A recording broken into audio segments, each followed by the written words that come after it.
Known as the last Shangri-La, this country offers a unique blend of ancient and modern, where the past coexists seamlessly with the present. Bhutan's commitment to preserving its cultural identity amid globalization makes it the most unique country in Asia. Join us as we explore 25 peculiar and captivating features that exist only in Bhutan. Chapter 1. Gross national happiness: a revolutionary approach to development. While most countries measure success through gross domestic product, Bhutan takes a profoundly different approach with its pioneering Gross National Happiness (GNH) Index. This philosophy, introduced by King Jigme Singye Wangchuck in the 1970s, prioritizes the general well-being of its people over mere economic growth. In practice, this means that in Bhutan, economic activities are carefully balanced with spiritual growth, environmental stewardship, and cultural preservation. The country's education system, economic policies, and legal frameworks are all aligned to enhance the happiness and well-being of its citizens. This approach has not only defined Bhutan's development trajectory but also captivated the global community, offering a fresh perspective on what it means to be a successful nation in today's world. Chapter 2. Thimphu, the capital without traffic lights. Bhutan's capital, Thimphu, is remarkable for its absence of traffic lights.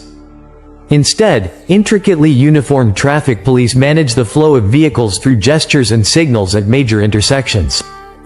This practice began when local authorities removed the only set of traffic lights shortly after installation, citing that it contradicted the human element of their culture. The decision was well received by the citizens, who appreciated the personal touch in daily interactions. This unique traffic system not only enhances the city's charm but also reflects the country's broader philosophy of valuing human connection over technological encroachment. The sight of these officers, with their ballet-like movements, has become a symbol of Thimphu's blend of tradition and authority, contributing to its identity as one of the most unusual capitals in the world. Chapter 3. The sacred Yeti Sanctuary. One of the most mystical elements of Bhutan is its belief in the Yeti, often referred to as the abominable snowman. In the eastern part of the country, the Saktang Wildlife Sanctuary is specifically dedicated to the protection of this legendary creature. Spanning over 650 square kilometers, the sanctuary covers a diverse landscape that includes temperate forests and alpine meadows. Despite the lack of scientific evidence for the existence of the Yeti, Bhutanese folklore is rich with stories of encounters with this elusive being. The belief in the Yeti is so ingrained in Bhutanese culture that it not only attracts tourists but also preserves the enchanting allure of Bhutan's wilderness. The sanctuary not only serves as a haven for mythical creatures but also protects more common endangered species like the red panda and the Himalayan black bear, thereby contributing to Bhutan's biodiversity conservation efforts. Chapter 4. Archery. The national sport in Bhutan, archery is not just a sport, it's a vibrant aspect of national culture and a focal point of social gatherings. Traditional Bhutanese archery is a far cry from its Olympic counterpart, with targets placed over 100 meters apart, nearly double the Olympic distance. Competitions are festive, marked by traditional music, dancing, and good-natured taunting. Archers, adorned in colorful traditional GHO, compete not only in skill but also in wit, with each shot accompanied by a chorus of traditional songs and jeers. The significance of archery is deeply embedded in Bhutanese history, symbolizing not only the skill and precision of warriors of yore but also the communal and celebratory spirit of the Bhutanese people. Chapter 5. Paro Taktasang. The Tiger's Nest Monastery. Perched perilously on the edge of a 1,200-meter cliff, Paro Taktasang, or the Tiger's Nest Monastery, is one of Bhutan's most revered and breathtaking sites. Legend has it that Guru Rinpoche, also known as Padmasambhava, flew to this site on the back of a tigress to subdue a local demon. After meditating here for 3 months, it is said he emerged in 8 manifested forms and introduced Buddhism to Bhutan. Today, the monastery is a pilgrimage site for both Bhutanese and international visitors, symbolizing the profound spiritual heritage and physical endurance of Bhutan. The trek to the monastery is an arduous journey through beautiful, pine-scented paths, which also offers spectacular views of the surrounding mountains and valleys. This pilgrimage is not just a tourist activity but a journey into the heart of Bhutan's spiritual resilience. Chapter 6. The traditional Bhutanese dress, a cultural emblem in Bhutan. Traditional attire is a vibrant expression of national identity and cultural pride. Men don the gho, a knee-length robe that is cinched at the waist by a hand-woven belt known as a kara. This attire is complemented by knee-high socks and traditional boots. Women wear the kira, an ankle-length dress made from beautifully woven fabric that is draped and pinned at the shoulders, paired with a light outer jacket called a tago, and a wanju, the inner layer. These traditional garments are compulsory in public spaces, schools, government offices, and during formal events, underscoring a collective commitment to heritage preservation. Each region of Bhutan has its unique textile patterns, weaving techniques, and colors that signify various cultural narratives and local myths. These garments are not just clothing but a living museum of Bhutanese craftsmanship, symbolizing the wearer's social status and community ties. The rigorous adherence to this dress code in modern times bridges generations, linking the past with the present, and is a visual celebration of Bhutan's rich cultural mosaic. Chapter 7. Sechu Festivals, a spectacle of devotion and culture. The Sechu Festivals are a profound manifestation of Bhutanese religious and cultural life, observed with grandeur in every district of the country. These festivals honor Guru Rinpoche, the revered Buddhist saint who introduced Buddhism to Bhutan in the 8th century. Sekas are characterized by elaborate masked dances and historical plays, performed in the courtyards of Bhutan's majestic fortresses, known as zongs. These dances are believed to confer blessings upon the spectators and to cleanse them of their sins. Participants, including monks and laypeople, wear intricate silk costumes and masks depicting deities, demons, and animals from Buddhist lore, each with a symbolic meaning linked to the teachings of Guru Rinpoche. The festival lasts several days and attracts thousands of pilgrims and visitors, fostering a sense of unity and spiritual renewal. The climax of the festival is the display of a giant thongka, known as a thongdrol, which is unrolled before dawn and rolled up before the sun touches it. This rare display is considered a sacred viewing, offering healing to those who witness it. The Sechu festivals not only preserve the spiritual heritage of Bhutan but also reinforce the oral histories and moral teachings of Buddhism through communal participation and storytelling. Chapter 8. The phallus painting, symbols of protection and fertility. Bhutan's cultural landscape is adorned with unique and provocative symbols, none more striking than the phallus paintings that grace the walls of many Bhutanese homes. These symbols trace their origin to Lama Drukpa Kunli, the 15th century Buddhist saint known as the Divine Madman, for his unconventional methods of teaching Buddhism through humor and shocking conduct. He used his phallus, affectionately nicknamed the Thunderbolt of Flaming Wisdom, as a tool to subdue demons and malevolent spirits. Today, these paintings are considered powerful talismans that ward off evil spirits and promote fertility. Found on the exterior walls of houses and businesses and often accompanied by ribald slogans, these images serve as a reminder of the Divine Madman's teachings, emphasizing the importance of humility, open-mindedness, and the breaking of convention. In addition to their protective role, the paintings are a draw for tourists, providing insights into the eccentric and diverse aspects of Bhutanese culture that challenge conventional religious iconography and societal norms. Chapter 9. Red rice, the staple of Bhutanese cuisine. Red rice is a distinctive feature of Bhutanese cuisine, exclusive to the mountainous kingdom due to its cultivation in the mineral-rich soils of the Paro Valley. This heirloom grain is irrigated with glacier water, which imparts a unique nutty flavor, making it a favorite among locals and a culinary curiosity for visitors. The raya's red husk provides higher nutritional value than white rice, including rich fiber content and essential antioxidants. It is a staple that complements many traditional dishes, particularly the national dish, embodying, a spicy blend of chilies and local cheese. The cultivation of red rice is deeply intertwined with Bhutanese agricultural practices, which are sustainable and aligned with the country's environmental conservation efforts. Farming techniques have been passed down through generations, maintaining biodiversity and promoting a balance with nature. This staple is not just a source of sustenance but also a cultural emblem that represents Bhutan's self-sufficiency and commitment to preserving its environmental and cultural heritage. Chapter 10. Carbon-negative country. A global environmental leader. Bhutan's distinction as the world's only carbon-negative country is a profound testament to its environmental commitment. This small Himalayan kingdom absorbs more carbon than it emits, thanks to its vast forests, which cover more than 70% of the country, exceeding the constitutional requirement to maintain a 60% forest cover. Bhutan's innovative environmental policies include strict limits on tourist numbers, sustainable tourism practices, and the use of hydroelectric power, which supplies not only the country but also exports clean energy to neighboring nations. The concept of gross national happiness in Bhutan extends to its environmental policy, where the health of the ecosystem is seen as integral to the happiness of its people. Bhutan's commitment to sustainability influences global environmental discussions, offering a model of how countries can balance development with ecological preservation.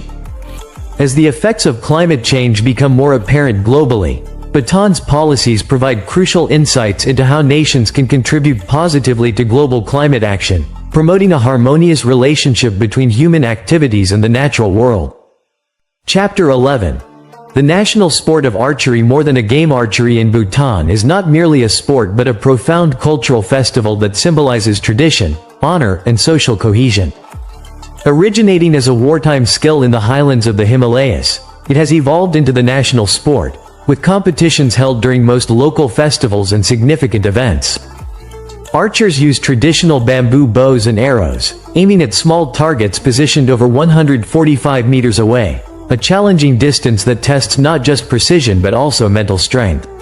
Competitions are lively and vibrant events, filled with music, dance, and a good-natured exchange of witty taunts between competitors.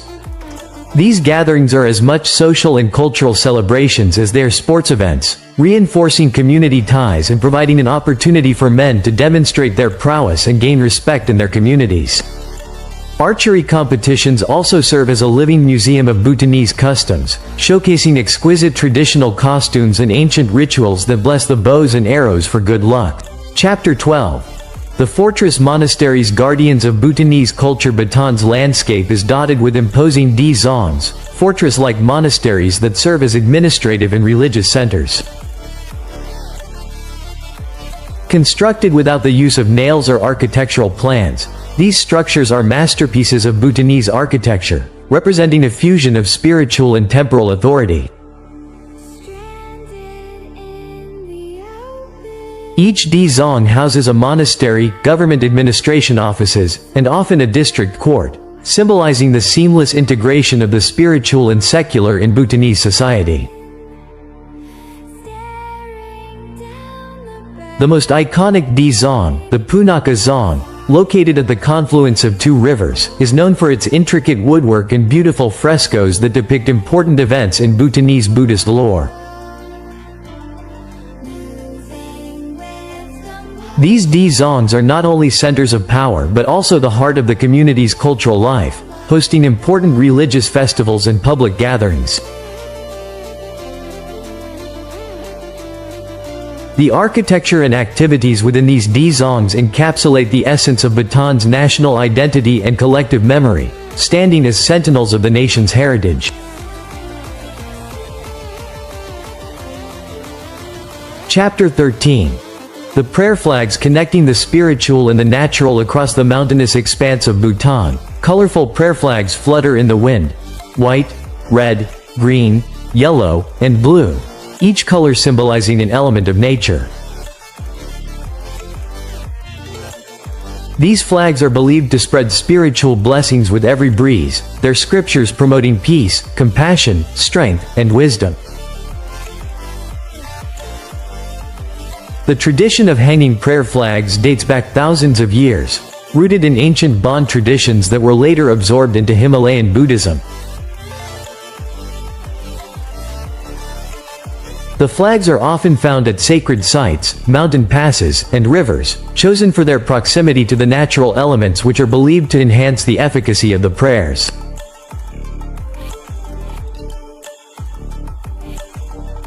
Each flag is printed with mantras and images of deities, which are thought to be activated by the wind and carried across the land, blessing the countryside and all who reside there.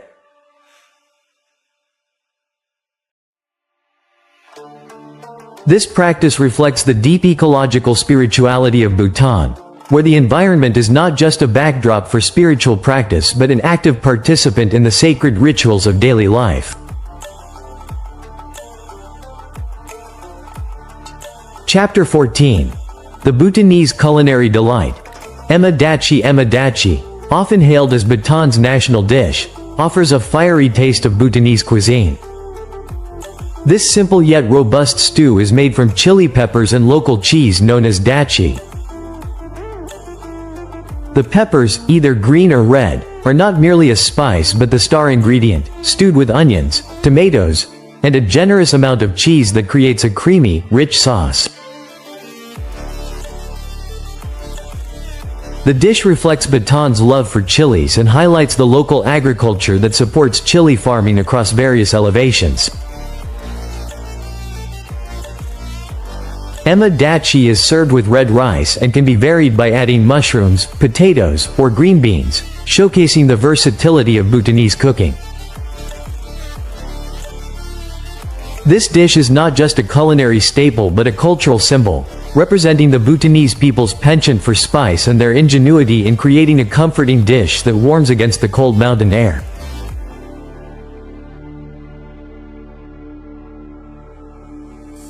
Chapter 15. The Black-Necked Crane Festival in the picturesque valley of Phobjika. The arrival of the black-necked cranes from the Tibetan Plateau is celebrated with the annual Black-Necked Crane Festival.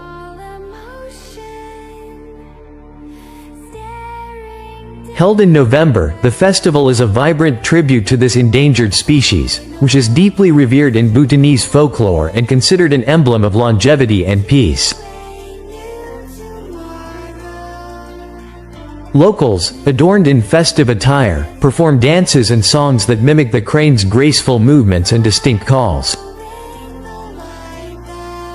The festival is not only a cultural celebration but also an educational event that raises awareness about the importance of conserving the crane's winter habitat.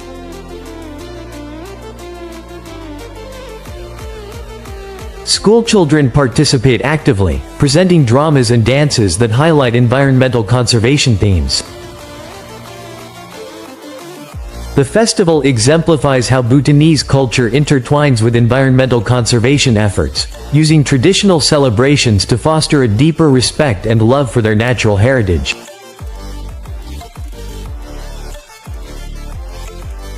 Chapter 16.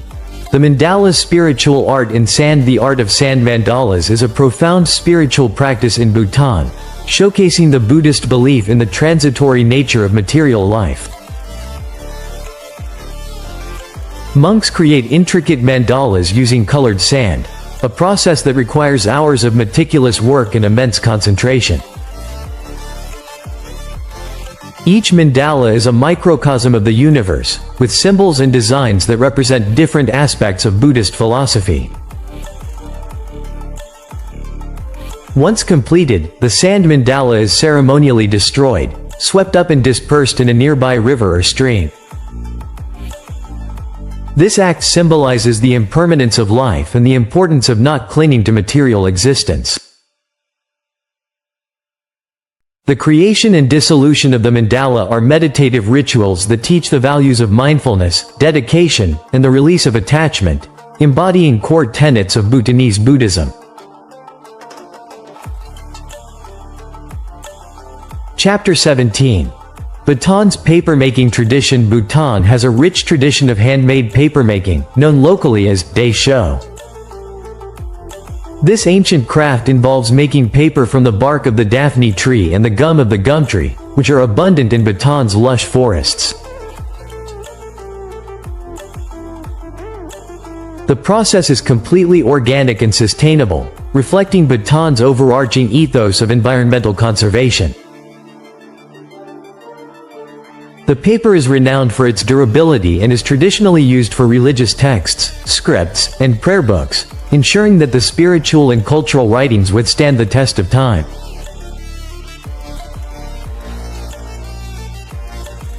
Today, day show paper is also used for creating artworks, greeting cards, and souvenirs, marrying traditional practices with modern aesthetics.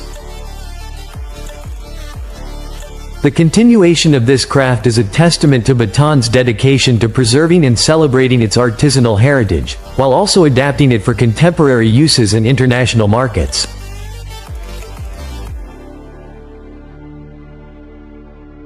Chapter 18.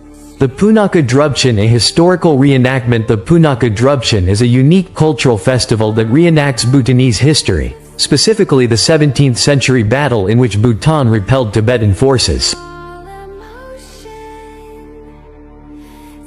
This dramatic festival is held in the imposing Punakha Dzong, a fortress that once served as the capital of Bhutan. The reenactment involves local militia and monks dressed in traditional battle gear, demonstrating the ancient warrior techniques and strategy. The event not only serves as a living history lesson but also as a celebration of Bhutan's independence and military prowess. Spectators, including locals and tourists, are treated to a spectacle of color, sound, and emotion that brings Bhutanese history to life, reinforcing the community's pride in their heritage and the strategic importance of their ancestors' victories.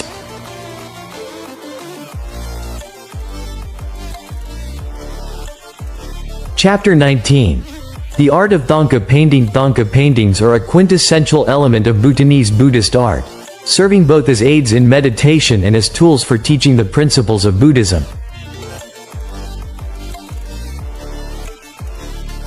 These detailed and colorful paintings, created on silk applique or cotton canvases, depict various Buddhist deities, scenes, or mandalas. The creation of a thangka is a form of meditation in itself, requiring the artist to imbue each piece with spiritual significance and attention to intricate iconography. Thangkas are considered sacred and are used in religious ceremonies and for personal devotion. The art form is rigorously preserved, with techniques passed down through generations of artists, ensuring that each thangka is not only a work of art but also a link in a long chain of religious and cultural continuity.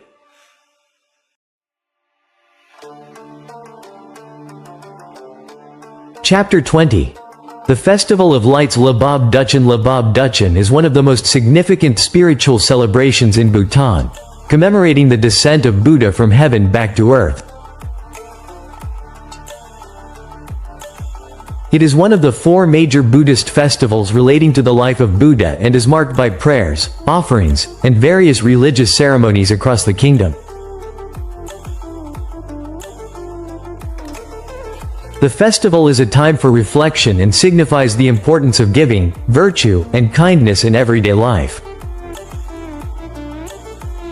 Monasteries, temples, and homes are adorned with lamps and colorful decorations, symbolizing enlightenment and the dispelling of darkness. Devotees gather to pray, make offerings, and participate in rituals that reaffirm their commitment to following Buddha's teachings. Chapter 21. Traditional Bhutanese architecture. Bhutanese architecture is distinctive and harmoniously integrated with the country's stunning natural landscape. Traditional structures feature wooden frames, rammed earth walls, and intricately painted exteriors. Dzongs, temples, monasteries, and traditional homes are built without the use of nails or architectural plans, following ancient building customs that rely on a deep understanding of the local environment and materials.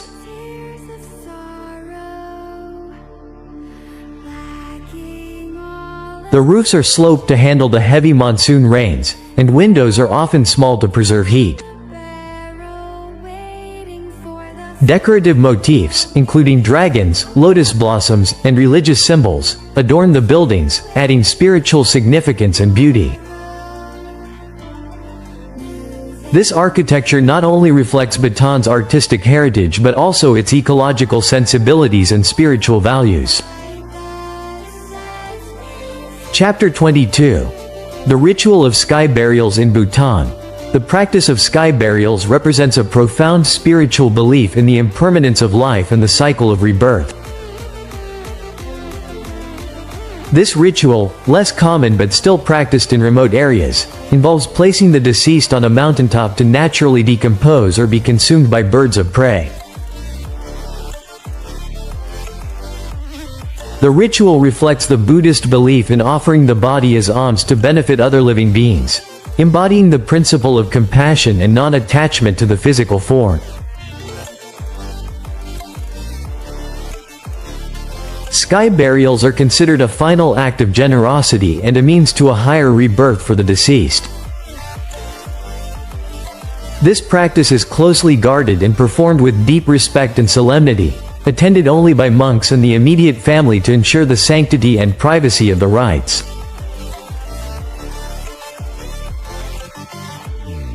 Chapter 23. Bhutan's National Library, a treasure trove of ancient texts. The National Library of Bhutan, located in Thimphu, serves as a custodian of the nation's spiritual and cultural heritage. This library houses one of the world's largest collections of Buddhist literature, including many ancient texts written in classical Tibetan. The building itself is constructed in the traditional Bhutanese style, featuring hand-carved wooden beams and traditional designs. Visitors can find texts that are centuries old, many of which are still used by scholars and monks for study and reference. The library's mission extends beyond preservation. It aims to promote research and provide access to Bhutanese culture and history. The presence of this library underscores Bhutan's commitment to the intellectual and spiritual education of its people, reflecting a broader respect for knowledge and tradition.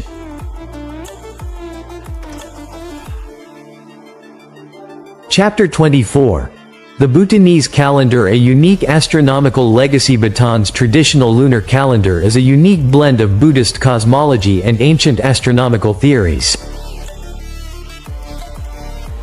This calendar determines the dates of local festivals and religious events, which often vary from year to year. Days are marked not only by numerical dates but by specific astrological conditions believed to influence the success of various activities, from planting crops to conducting ceremonies.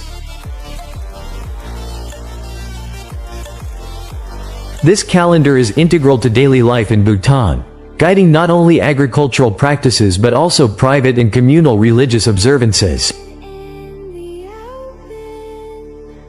The maintenance of the calendar is performed by monastic astrologers, who play a crucial role in the cultural and spiritual life of the community, ensuring that the synchronization between daily activities and cosmic rhythms is maintained.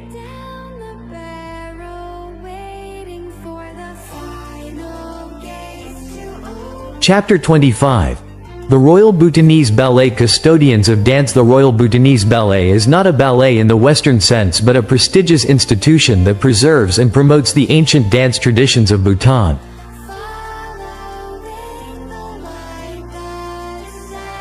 These dances are deeply spiritual and are performed during national and religious festivals, often depicting stories from Buddhist mythology or important historical events. The dancers are highly trained in both the physical and spiritual aspects of the performances, wearing elaborate costumes and masks that transform them into deities, demons, and heroes. The Royal Bhutanese Ballet plays a crucial role in keeping Bhutan's cultural legacy alive, ensuring that these dance traditions are passed down through generations and continue to enrich Bhutanese national identity.